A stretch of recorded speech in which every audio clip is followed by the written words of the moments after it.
दूसरा अन्य का चौथा सूत्र है भावो अनुवृत्ते है एवं हेतुत्वात् सामान्यम एवं। सामान्यम विशेष इति द्वैविध्यम यदुक्तम।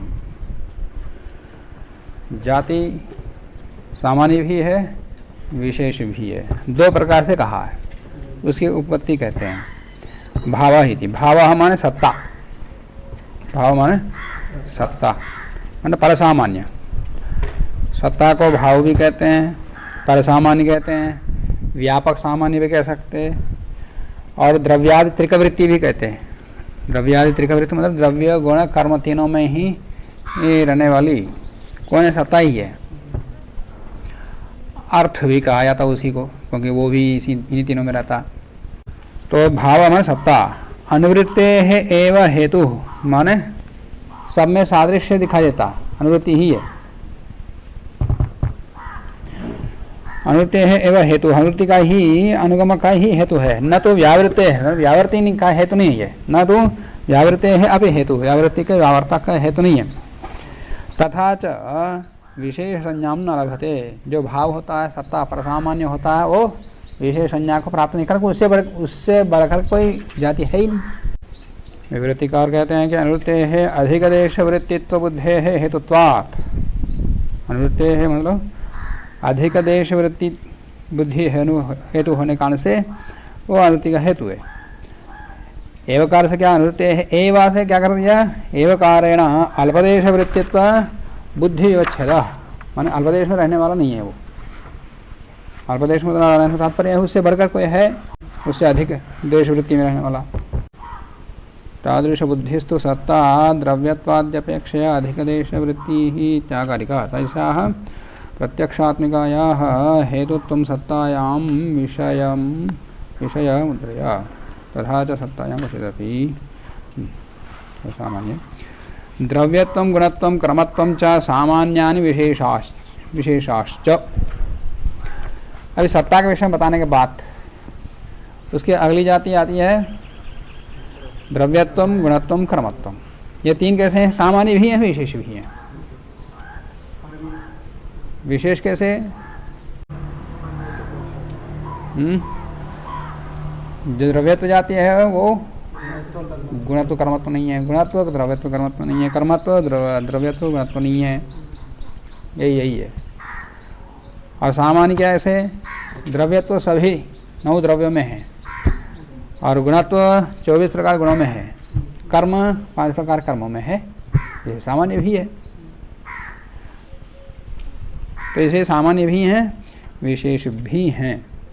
अब उपस्कारकार कहते हैं केशाम सामान्यानां विशेष संज्ञा इत्यपेक्षायाम आह। किन्हीं का सामान्य विशेष संज्ञा को भी की अपेक्षा रखता हो, मान सामान्य संज्ञा रहती हुई विशेष संज्ञा भी हो जाती है। वो कौन है, उसी कहते हैं द्रव्यत्वमिति।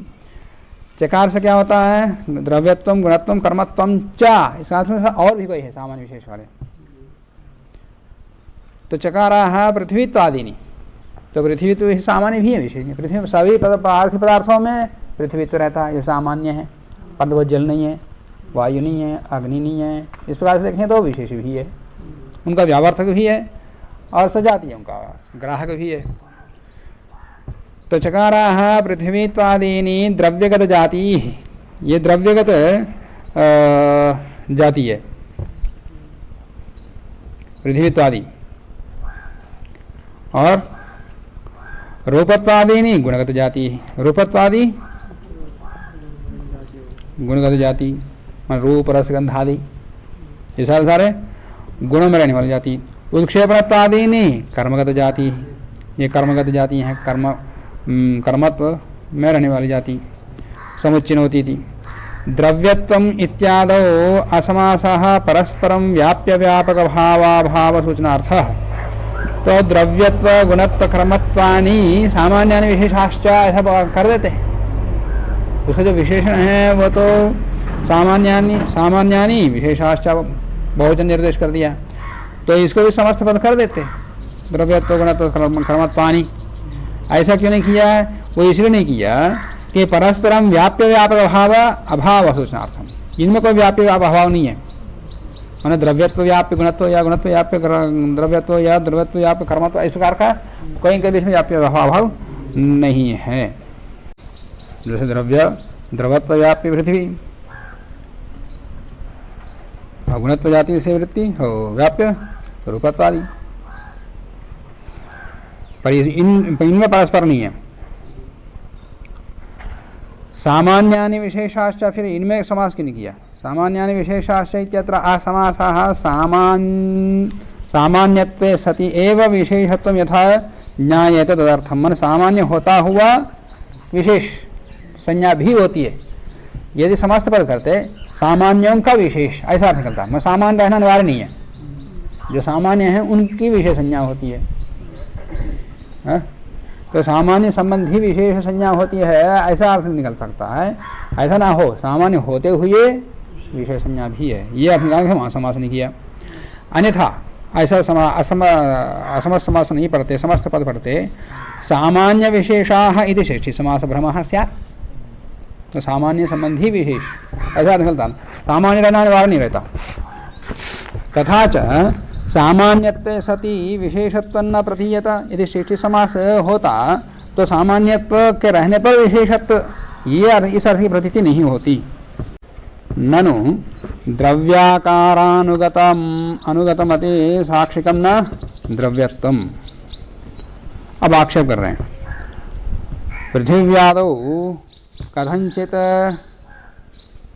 तत्सत्वेपि वायुवाकाशादौ तद असंभवात्। अब द्रव्य मतलब 9 प्रकार के में द्रव्य सामान्य है, वो सामान्य क्या है, 9 द्रव्य में विद्यमान है वो द्रव्यत्व जाति। तो द्रव्याकारानुगत मद साक्षिकम माने सब प्रकार में अनुगत है द्रव्यत्व जाति। तो द्रव्य आकार के अनुगत ही साक्षिक है, प्रमाण वाला है।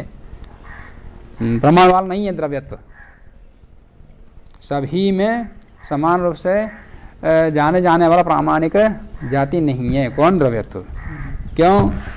पृथिव्यादौ कथंचित तत्सत्वे भी, पृथिव्यादि में द्रव्यत्व जाति के विद्यमान रहने पर भी वायु आकाश में नहीं है। वायु आकाश, आकाश जैसे काल आदि, वायु आकाश काल आदि में वो द्रव्यत्व नहीं है। तद असंभवात्, क्योंकि द्रव्यत्व जाति संभव न होने से। न च, अब वो द्रव्यत्व की सिद्धि के लिए द्रव्य स्थूल पदार्थ के रूप में ले रहे हैं, मूर्त पदार्थ ले रहे हैं। तो द्रव्यत्व की सिद्धि के लिए किसमें? वायु आकाश काल आदि में द्रव्यत्व की सिद्धि के लिए तुम ये नहीं कह सकते न च गुणत्वावच्छिन्न कार्य समवायी कारणतावच्छेदकतया तत्सिद्धि। उसकी सिद्धि नहीं हो सकती, जाति की द्रव्यत्व की जाति की सिद्धि नहीं हो सकती, न तत्सिद्धि। कैसे? गुणत्वावच्छिन्न कौन होगा? गुणत्वावच्छिन्न गुण, गुणत्व जाति से युक्त गुण होता, क्योंकि सभी गुणों में गुणत्व जाति होती है। तो गुणत्वावच्छिन्न कौन हो गया? गुण। तो गुणत्वावच्छिन्न से गुण अर्थ लेना। तो गुणत्वावच्छिन्न गुण, वो गुण द्रव्य का कार्य है ना? कार्य है ना, तो कार्य है वो। तो गुणत्वावच्छिन्न कार्य, उसका समवायी कौन होगा? द्रव्य होगा। तो समवायी से द्रव्य लेना यहाँ पर। तो गुणत्वावच्छिन्न गुणरूप कार्य, गुणरूप कार्यस्य समवायी, समवायी माने समवायी द्रव्य, समवायी द्रव्यनिष्ठ कारणता, क्योंकि द्रव्य कारण है और गुण कार्य है। तो इसलिए गुणत्वावच्छिन्न गुण रूप कार्यस्य समवायी द्रव्यनिष्ठ कारणता, कारणता है, कारण है तो उसमें कारणता है। कारणता का अवच्छेद कौन? कारणता तो बहुत सारे में है, तो कारणता का अवच्छेद कौन होगा? द्रव्य के कारणता का अवच्छेद द्रव्यत्व होगा। तो इस रूप से द्रव्यत्व की सिद्धि हो रही है ना।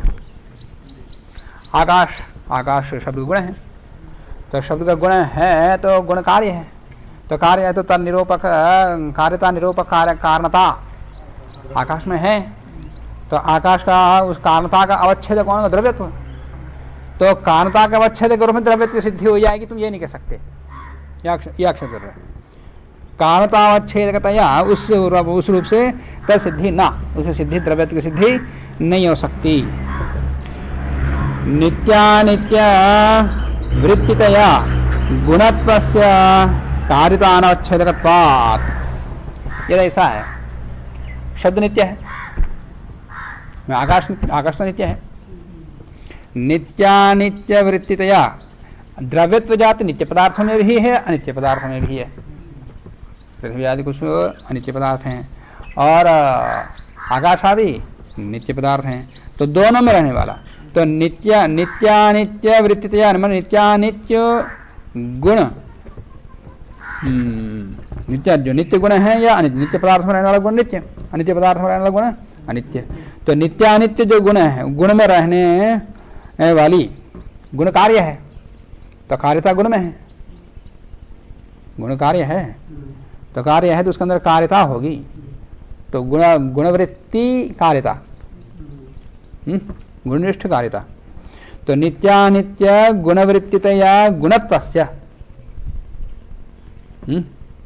गुणवृत्तितया से गुणत्वस्य जाते हैं कार्यतानवच्छेदकत्वात्। कार्यतानवच्छेदक, कार्यता का अवच्छेदक नहीं हो सकता गुणत्व जाति। गुण में रहने वाली कार्यता का अवच्छेदक गुणत्व नहीं हो सकता। क्यों? वो नित्य में भी है, अनित्य में भी है, तो दोनों में है, तो अवच्छेद कहाँ से हुआ? अवच्छेद वो होगा जो उसी में हो, अन्यत्र ना हो। तो गुणत्वावच्छिन्न नित्य, नित्यानित्य वृत्तितया, नित्यानित्य गुणवृत्तितया गुणत्वस्य कार्यतावच्छेदकत्वात्। नित्य पदार्थ में रहने वाला गुण कार्य कैसे हो सकता है? नित्य पदार्थ में रहने वाला गुण नित्य होगा, और द्रव्यनिष्ठ कारणता से निरूपित कार्यता हो नहीं सकती। कार्यता तभी कही जाएगा जब उत्पन्न हुआ हो, ये उत्पन्न नहीं हुआ तो फिर कार्य कैसे कह सकते? तो इसलिए उसका अवच्छेदक नहीं होगा। फिर कौन गुणत्व? गुणत्व का अवच्छेदक फिर द्रव्यत्व नहीं हो सकता कार्यता के रूप में। तो नित्यानित्य गुणवृत्तितया गुणत्वस्य जाते, गुणत्व जाति का कार्यता अनवच्छेदकत्वात्, कार्यता का अवच्छेदक नहीं हो सकता। कौन? गुणत्व जाति। गुणत्वार्थम अपि पर्यनयोगस्य तादवस्थ्यात्। अब ये द्रव्यत्व सिद्धि के विषय में कहा, ऐसे ही गुणत्व की सिद्धि के विषय में भी इसी प्रकार का प्रश्न आएगा कि गुणत्वार्थम अपि, गुणत्वार्थ के लिए भी पर्यनयोगस्य मन प्रश्नस्य, प्रश्न भी उसी प्रकार का होगा। फिर जैसे गुणत्व द्रव्यत्व की जाति की सिद्धि के विषय में प्रश्न किया, उसी प्रकार का प्रश्न गुणत्व की जाति में के विषय में भी, कर्मत्व जाति के विषय में भी वैसे ही। कर्मत्व की चर्चा आगे करेंगे। माँ एवं ऐसा प्रश्न नहीं करना चाहिए, द्रव्यत्व की जाति हो चाहे गुणत्व की जाति हो। संयोगत्वावच्छिन्न कार्यता समवाये कारणतावच्छेदकतया द्रव्यत्व सिद्धे। संयोग कार्य है और संयोग कभी नित्य हो ही नहीं सकता। संयोग कभी नित्य नहीं हो सकता, तो इसमें उस प्रकार दोष नहीं आएगा। और संयोग गुण है कि नहीं, तो इस गुण को लेकर द्रव्यत्व, इस द्रव्यत्व संयोग रूपी गुण के कार्यता की सिद्धि के लिए कारणता का अवच्छेदक द्रव्यत्व को मानना ही पड़ेगा। तो संयोगत्वावच्छिन्न कार्य, संयोगत्व से अवच्छिन्न कार्य माने कार्यता का अवच्छेदक वहां पर संयोगत्व है। तो संयोगत्व है तो संयोगत्वावच्छिन्न कार्य हो गया। तो संयोगात्वावच्छिन्न कार्य, कार्य के समवायी कारण द्रव्य, तो द्रव्यनिष्ठ कारणता, तो द्रव्यनिष्ठ कारणता का अवच्छेदक द्रव्यत्व सिद्ध है, द्रव्यत्व की सिद्धि हो जाएगी। समझे?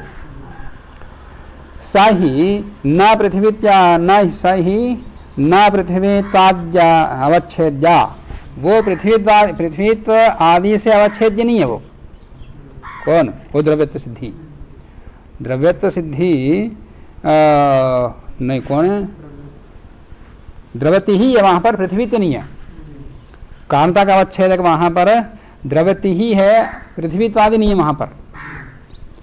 सा ही माने सा मतलब सा अवच्छेद किया, सावच्छेदकता, सावच्छेदकता न पृथ्वीत्वावच्छेद्या न्यून वृत्तित्व, क्योंकि द्रव्यत्व की अपेक्षा से वो न्यून वृत्तित्व है पृथ्वीत्व।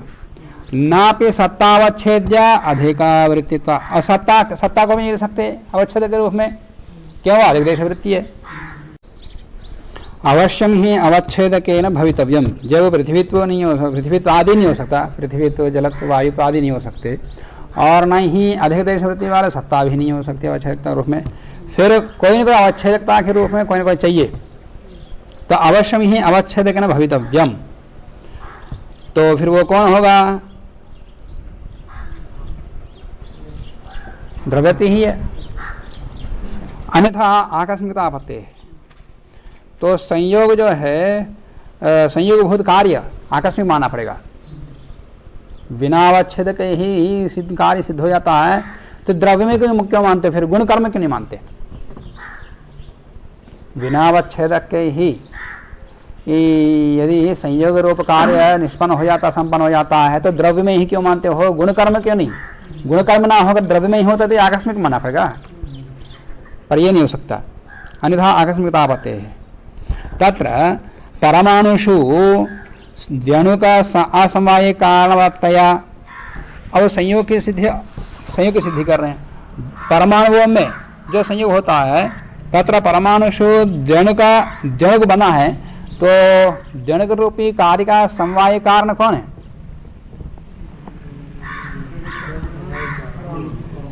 परमाणु। और असमवाय कारण उनका संयोग। तो द्वणु का असमवाय कारणवत्तया, द्वणुक के असमवाय कारण के रूप में संयोग की सिद्धि हो जाती है। द्वणु का असमवाय कारणतया, द्वणुकेषु त्रिणु का असमवाय कारणवत्तया, तीन द्वणुक मिलकर के एक तरह से रेणु, तो त्रिणुक के असमवाय कारण के रूप में वहां से सिद्ध हो जाता है। विभु चतुष्टयस्य, विभु चतुष्टय कौन कौन है? व्यापक चार पदार्थ, आकाश से, आकाश, काल, दिक्, आत्मा, ये चार, तो विभु चतुष्टय। तो विभु चतुष्टय सर्वमूर्त संयोगितया एवं सिद्धे, जो चार विभु हैं वे उनका सर्वमूर्त संयोगितया, सभी मूर्त पदार्थों के संयोग के रूप में उनकी सिद्धि हो जाती है। तो वहां भी संयोग रूप गुण सिद्ध हो गया, किन में? विभु चतुष्टय में। तो विभु चतुष्टय सर्वमूर्त संयोगितया, सभी मूर्त द्रव्यों के संयोगिता के रूप में उनकी सिद्धि हो जाती है। अब उनकी सिद्धि हो गई और उनके अंदर संयोग सिद्ध हो रहा, तो संयोग रूपी कार्य सिद्ध हो रहा, तो कार्य निरूपित कारणता आकाश आदि में है, तो कारणता का अवच्छेदक द्रव्यति ही होगा, और कौन होगा वहां पर जो समय हो। और उसके बाद मनसी इंद्रिय मन संयोगाधारतया, मन में अंत में व्यापक विभु चार के बाद मन भी है, आकाश, काल, दिक्, आत्मा, मनसी, ये था मन का।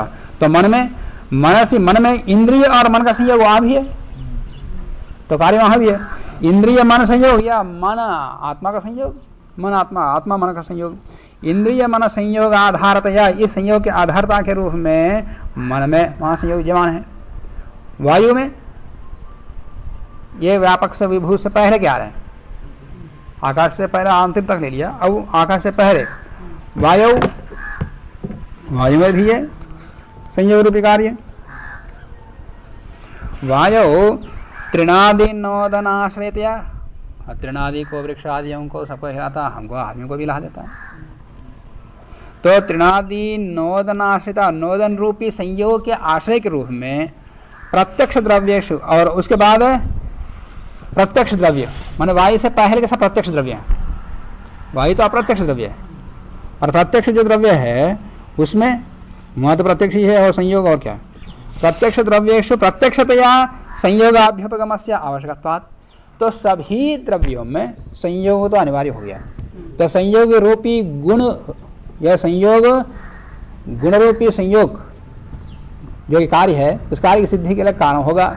तो कारणता का अवच्छेदक द्रव्यत्व की अपेक्षा इन सब में और कोई है ही नहीं अवच्छेदक। तो इन सब में कार्यता का अवच्छेदक, सब में विद्यमान कार्यता का अवच्छेदक द्रव्यत्व है कि है। पृथ्वी तो है, तो पृथ्वी में ही अवच्छेदन होगा, फिर शेषों का अवच्छेदन नहीं होगा। अब गुणत्व रहेंगे तो गुणनिष्ठ गुणत्व यह अवच्छेदक होगा, फिर अन्यों का अवच्छेदक नहीं होगा। तो इसलिए सभी में विद्यमान कारणता संयोग रूपी कार्य समय है। तो संयोग रूपी कार्य समय है तो कारणता भी समय होगा। संयोग जिनमें हो रहा है तो संयोग को उत्पन्न करने वाले कारणता समय होगी। तो सभी में विद्यमान कारणता का अवच्छेदक कोई एक है तो द्रव्यत्व की अपेक्षा कुछ है ही नहीं। और ऐसा भी नहीं कह सकते संयोग नित्य है। अजस्तु संयोग नास्ति है। संयोग अज है ही नहीं, न उत्पन्न होने वाला नित्य है ही नहीं। अजम नित्य अजस्तु नित्यस्तु संयोग नास्ति है। संयोग नित्य वाला कोई है ही नहीं। जिस प्रकार से नित्य गुण को लेकर के आपने आक्षेप किया उस प्रकार का आक्षेप संयोग रूप गुण के लिए तो कोई हो ही नहीं सकता। इसके लिए ये बता दिया ये ना, जिससे कि संयोगत्वस्यापि कार्याकार्य वृत्तितया कार्यतावच्छेदकता न स्यात्, इस प्रकार का आक्षेप नहीं हो सकता। संयोगत्वस्यापि कार्य और अकार्य, यदि नित्य होता तो अकार्य होता, अनित्य होता तो कार्य। इस प्रकार से कार्याकार्य वृत्ति कार्याकार्य में निष्ठ कार्यता का अवच्छेदक नहीं होगा, ऐसा आक्षेप नहीं हो सकता। एवं इस प्रकार से विभाग में भी वैसा ही, विभाग सब में होगा। जो संयोग सब में है तो विभाग भी सब में है, तो उसका भी अवच्छेदक का उस कार्यता निरूपित कांता का अवच्छेदक फिर द्रव्यत्व की सिद्धि फिर हो जाएगी। तो विभाग समवायी कारण, विभाग का रूपी कार्य का समवाय कारण द्रव्य होगा। तो समवायी कारण द्रव्य, द्रव्यनिष्ठ कारणता, कारणता अवच्छेदकतया अपि द्रव्यत्व सिद्ध है सुप्रतिपादितत्वात्। इस प्रकार से द्रव्यत्व की सिद्धि अच्छी तरह हो जाती है, इसलिए कोई आक्षेप यहां नहीं है। और उसके बाद गुणत्व जाति की सिद्धि करते हैं।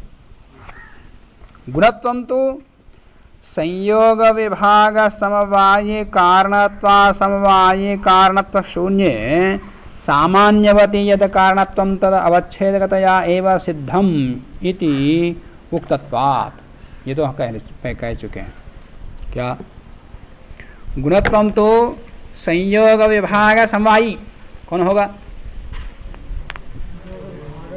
संयोग रूपी कार्य विभाग रूपी कार्य का समवायी द्रव्य, और द्रव्य कारण है तो द्रव्यनिष्ठ कारणता का द्रव्य समवायी कारणत्व, कारणत्व और असमवायी कारणत्व। तो गुणत्व किसको बोलते हैं? संयोग रूपी विभाग रूपी कार्य का समवायी कारण द्रव्य होता तो वो द्रव्यत्व होगा। तो समवायी कारणत्वम द्रव्यत्व होता, समय कारणत्वम द्रव्यत्व होता। वो समय कारणत्व जिसके अंदर नहीं है वो गुण है। संयोग विभाग समवायी कारणत्वम यस्मिन् नास्ति, हाँ तो शून्य लगे ना।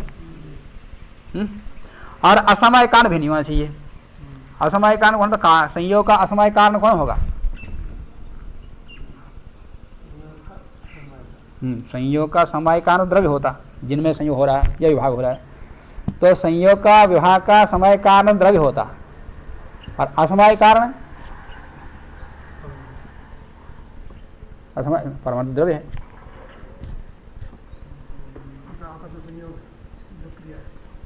क्रिया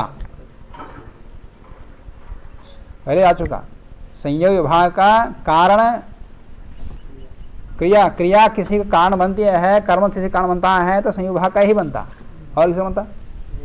वेग और स्थिति स्थापक, इन चार गुणों का ही कारण बनता कार्य कर्म। तो इसका असमय कारण कौन? कर्म होगा, क्रिया होगी। समझे?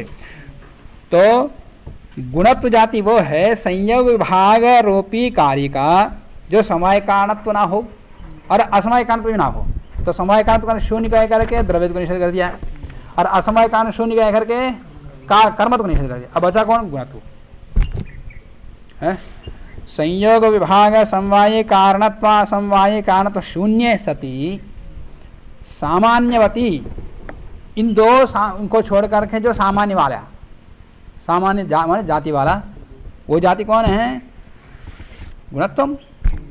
सामान्यवती यद कारणत्वम, जो कारणत्व है, तद अवच्छेदकतया माने कारणताया अवच्छेदकतया गुणत्व सिद्धम, गुणत्व की सिद्धि हो जाती है इति उक्तत्वात्, यह पहले हम कह चुके हैं।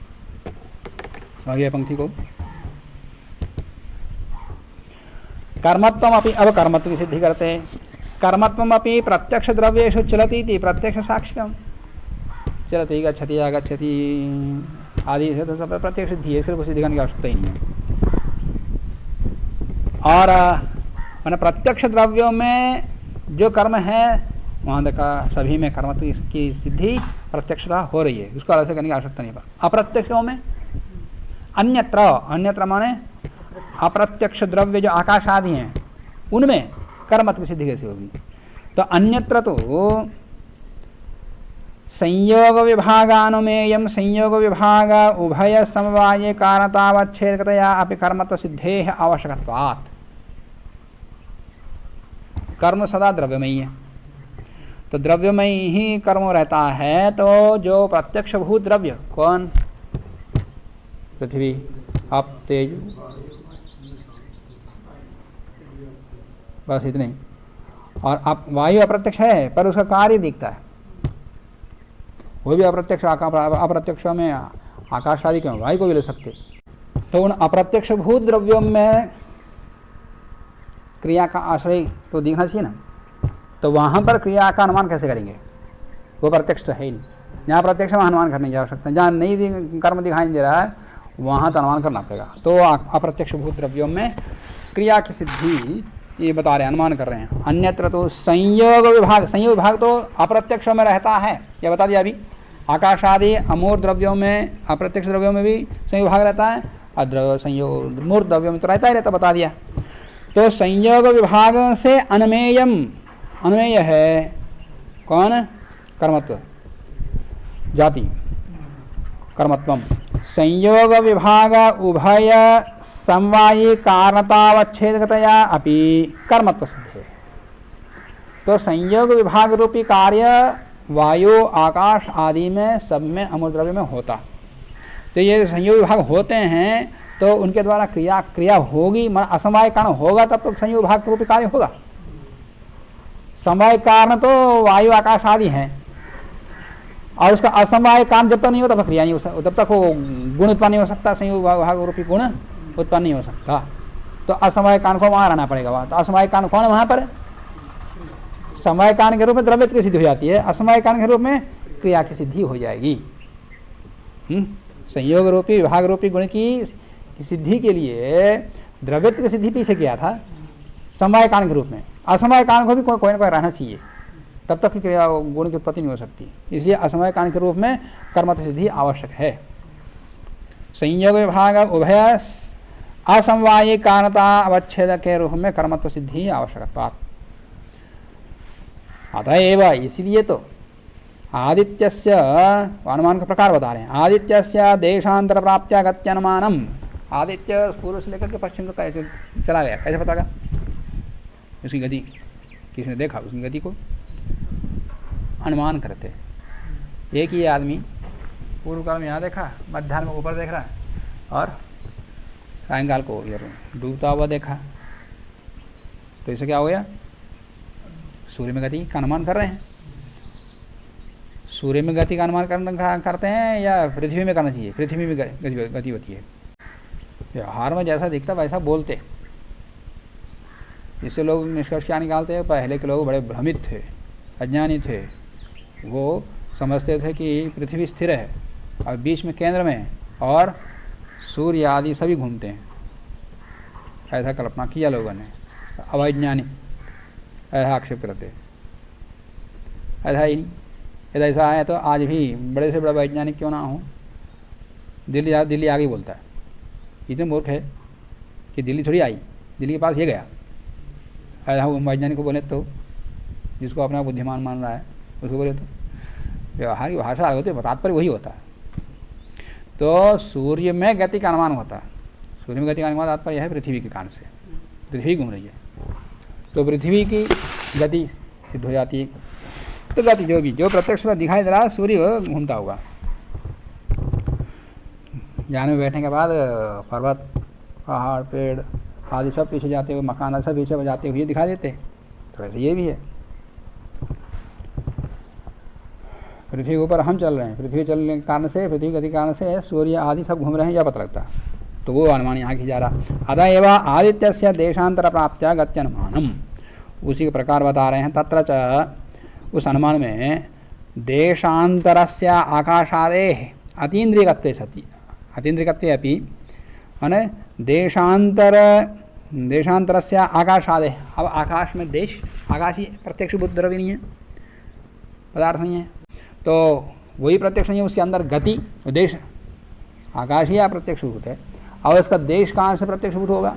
उसका एक देश, आकाश में विज्ञान पूर्व देश से मध्य कोण में आया, फिर उसके बाद पश्चिम भाग में गया, ये कैसे सकता? तो देशांतरस्य आकाशादेः अतीन्द्रियगत्वे तत्किरण, परंतु वो कैसे प्रतीत हुआ, अनुमान कैसे हुआ?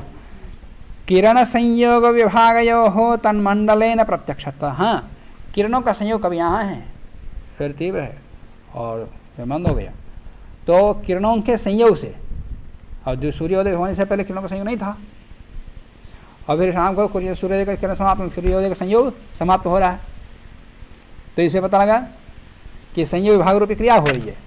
तो संयोग विभाग रूपी क्रिया से देशांतर कल्पना हो जाती है। जिस समय सूर्योदय का प्रकाश का संयोग हुआ वो देश अलग, और जहाँ पर संयोग नाश हो रहा है प्रकाश का वो देश अलग।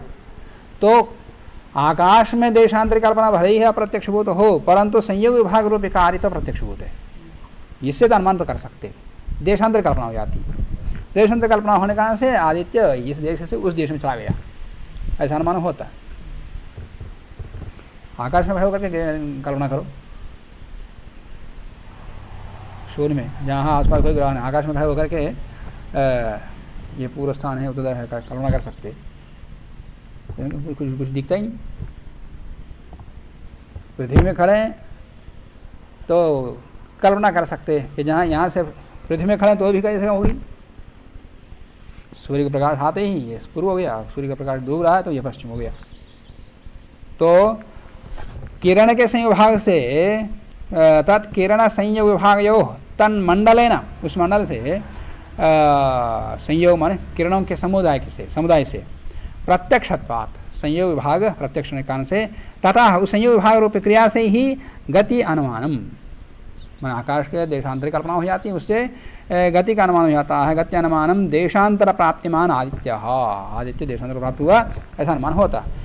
अविनाशित्वे द्रव्यत्वे च सति प्रांगमुख उपलब्धस्य प्रत्यंगमुखेन तेन एव उपलभ्यतया प्रत्यभिज्ञायमानत्वात् इति। द्रव्यत्वे च सति, अविनाशित्वे द्रव्यत्वे च सति, माने अविनाशी होने, अविनाशी नित्य होने पर और द्रव्यत्व होने पर, प्रांगमुख उपलब्धस्य माने वह आदित्य नित्य है, इतना तो पता। ये नहीं दीपक जैसा थोड़ी देर जला फिर उसके बाद समाप्त हो गया, ऐसा तो नहीं है। तो अविनाशित्वे सति, ये आदित्य नित्य है इस प्रकार निश्चय होने पर, और वह द्रव्य है ये भी जाने पर है।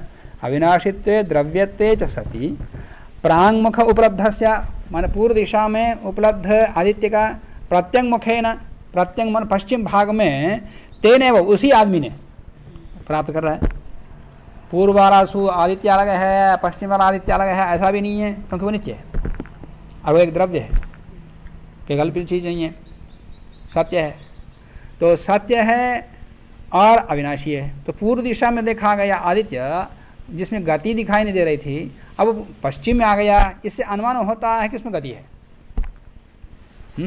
तेने वो उसी मनुष्य के द्वारा उपलब्धतया प्रत्यभिज्ञा, और पश्चिम में डूबता हुआ सूर्य को देखा गया, स्वयं सूर्य स्वयं आदित्य, इस प्रकार प्रत्यभिज्ञा भी होती है। और पूर्व दिशा में जिस आदित्य को देखा था वही आदित्य इस समय पश्चिम भाग में दिखाई दे रहा है। इस प्रत्यभिज्ञायमानत्वात् इति देशांतर प्राप्त्या, इस देशांतर प्राप्ति से अनुमितया, इस प्रकार के अनुमान से आदित्य गति अनुमानम, आदित्य गति का अनुमान हो जाता है। इति उद्योतकराचार्य, उद्योतकराचार्य ऐसा कहते हैं। उद्योतकराचार्य कौन है?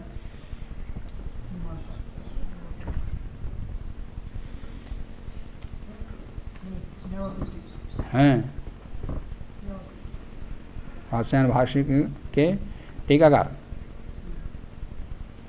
न्याय वार्तिक तात्पर्य टीका, न्याय वार्तिक ही है और क्या, न्याय तात्पर्य टीका तो फिर वाचस्पति मिश्र का, न्याय वार्तिक उदयकराचार्य का। कोई कोई उनको भारद्वाज कहते हैं, उद्योतकर भारद्वाज, भारद्वाज आचार्य, इसी में आएगा कहीं।